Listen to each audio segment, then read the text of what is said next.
നമ്മുടെ ചില ആഗ്രഹങ്ങൾ നടന്നു കഴിയുമ്പോൾ നമുക്കുണ്ടാവുന്ന ഒരു സന്തോഷം അതെത്ര വലുതാണെന്ന് പറഞ്ഞറിയിക്കാൻ പറ്റില്ല.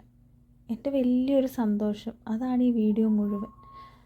മക്കളെയും കൊണ്ട് നാട്ടിൽ വരുമ്പോൾ മൂകാംബിക ക്ഷേത്രത്തിൽ പോകണം, ദേവിയെ കാണണം, പറ്റിയ മോളെ കൊണ്ട് 2 വരി ആ നടയിൽ പാടിക്കണം, അവളെ കൊണ്ട് 2 ചുവട് വെപ്പിക്കണം, നന്നായി ദേവിയെ കണ്ട് തൊഴുത് പ്രാർത്ഥിക്കാൻ പറ്റണം.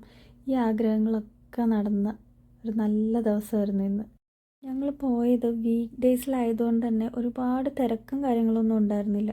പക്ഷെ അകത്തെത്തിയതും പെട്ടെന്ന് തൊഴുത് മാറാൻ ഞങ്ങളോട് പറഞ്ഞു. അതെനിക്ക് ഭയങ്കര വിഷമം ഉണ്ടാക്കി. ഞാൻ അപ്പം തന്നെ അമ്മയോട് പറഞ്ഞു, ഇതെന്താ ഇങ്ങനെ, നമ്മൾ ഇത്ര ദൂരത്തുനിന്ന് വന്നതല്ലേ, ഒരു മിനിറ്റെങ്കിലും ഒന്ന് നിന്ന് തൊഴാൻ പറ്റിയിരുന്നെങ്കിൽ. വഴിപാടുകളൊക്കെ കഴിക്കുമ്പോഴും ദേവിയെ ഒന്നുകൂടെ കണ്ടാൽ കൊള്ളാം എന്നൊരാഗ്രഹം എൻ്റെ മനസ്സിലുണ്ടായിരുന്നു. ഞാനത് അമ്മയോട് ഇങ്ങനെ പറയുകയും ചെയ്യുന്നുണ്ട് അവിടുന്ന്.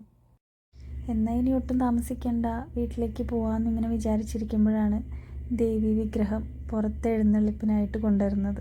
അകത്തുനിന്ന് തൊഴുത് പുറത്ത് റോട്ടിലേക്ക് ഇറങ്ങിയപ്പം അവിടെയും ദേവി പുറത്ത് പ്രദക്ഷിണത്തിനായിട്ട് നിൽപ്പുണ്ട്. ഇതവിടെ സ്ഥിരമായിട്ട് നടക്കുന്ന കാര്യമാണെങ്കിലും എൻ്റെ പരാതിയും പരിഭവമൊക്കെ കേട്ടിട്ട് എന്നെ കാണാൻ ദേവി ഇറങ്ങി വന്നു എന്ന് വിശ്വസിക്കാൻ തന്നെയാണ് എനിക്കിപ്പോഴും ഇഷ്ടം.